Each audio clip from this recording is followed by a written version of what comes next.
tech companies throw just pages of specs at us at their launch events for the new products. They're not always telling lies on those big 18-foot screens. It's just not always the full story.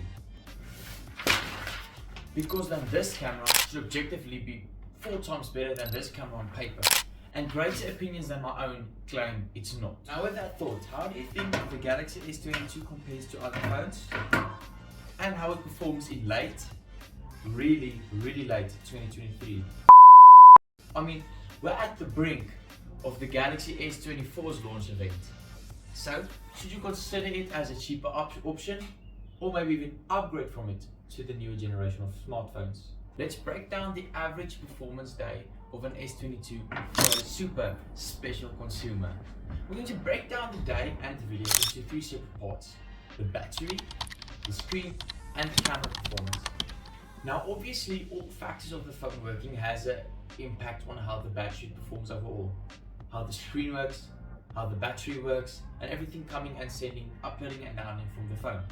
Now let's look at my average screen time over a 1 week period, which is about 5 hours and 20 minutes. And in the same week I had a 2 hour and 30 minutes day and a 7 hours and 45 minutes screen time day. Completely crazy polar opposites. Now keep in mind that's how we work out the averages. And studies have shown that the average screen time of an Android user hovers around 3 hours and 45 minutes. Now, how can these numbers differ so much if humans are creatures of habit? Circumstances. Think about this logically. In work days through the week, your phone isn't always on you and you're working. A charger is a foreign object, which leads to you putting the phone on standby mode. That then consciously leads to you using the phone less and you're ending the day with 45 to 15% left on the phone's tank. In the contrary, on the weekends, the charger is always in one arm's reach. Standby mode is a thought of the past, and thus screen time increases and you end the day with about 45 to 15% left on the tank. How incredibly ironic. Now another factor of how hard the battery works is the lifespan of the battery.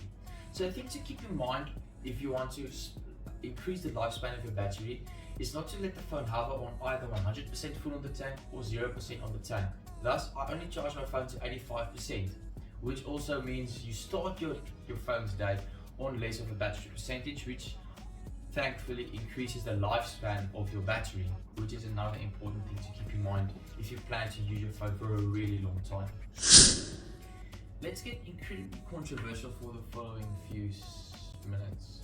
A really interesting point I've discovered with using smartphone cameras with non-tech enthusiasts, well, I sound like a complete professional, is that most people can't take advantage of the modern smartphone's camera, which is incredibly interesting to me. I mean, how many people in a 100-person radius can tell the difference between this shot and this shot?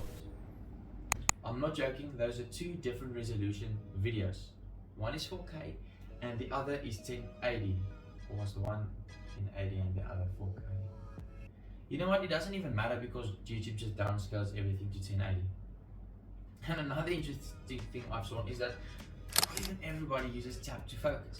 Now, if any sentence I just said made any sense to you, you probably have enough knowledge to make use of the full capabilities of your modern smartphone. And if everything I just said was complete gibberish to you, just check out the video I've linked for you in the description about how smartphone cameras work. Now, when we're talking about the capability of the smartphone, for the people that can use the smartphone camera, is that most people won't notice the difference between the different resolutions. But what I will use is the 3 different camera uses, including a 50 megapixel main sensor, a 3x telephoto, and a 0.6 wide angle lens. The phone is also capable of handling any lighting situation you throw at it. I mean, I've been running a YouTube channel off the S22's camera. 120Hz refresh rate on a screen is probably like in the top 5 coolest things on it at the moment. Just kidding.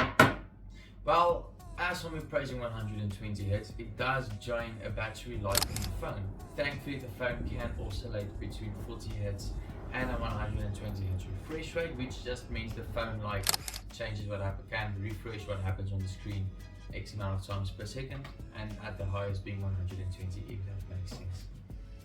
And if you didn't understand that, try this. The phone can also go up to 1500 nits of max brightness, which just basically means it's bright enough to view it in any lighting condition, like in bright sunlight when you're just like filming your dog or something. And also apparently the settings, it's also an extra dim mode for those viewing sessions late at night when you're pulling an all-nighter to prep for exam.